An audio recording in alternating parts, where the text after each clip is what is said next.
At breakfast, Dad said casually, "We've booked a trip to Italy. Just the six of us. You understand, right?" He didn't even look up when he said it, just kept buttering his toast. Like he was talking about the weather. I nodded, forcing a smile. Yeah, of course. Everyone else grinned: Mom, my two sisters, my brother-in-law, even his new girlfriend. But the silence that followed stuck to the air, heavy and humming, like the kind that follows bad news. That night, I got the first alert: $9,200 charged in Rome, Venice, Florence. My card, my name. Their trip. It didn't shock me, it confirmed what I already knew. Betrayal doesn't hit like lightning. It seeps in, slow and steady.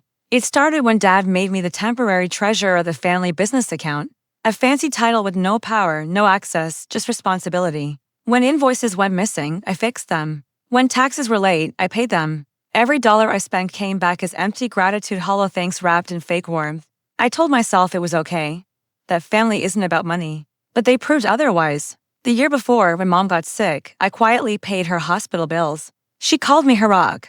But when she recovered, she rewrote the will and erased me. Just simplifying things, she said with a smile. Don't take it personally. I didn't. I took it professionally.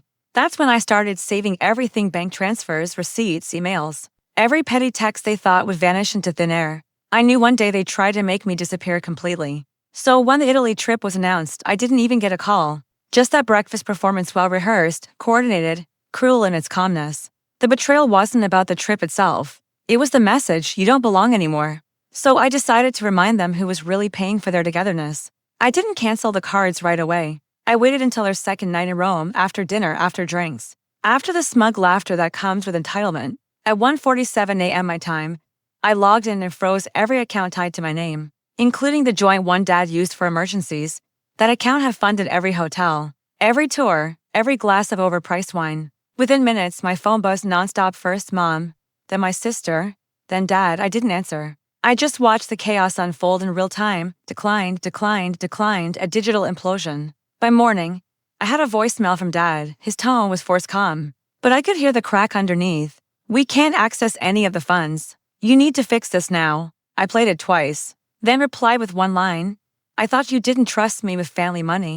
That day, I walked into the bank, calm and composed, closed the joint account, and transferred everything I contributed plus a little interest into my own.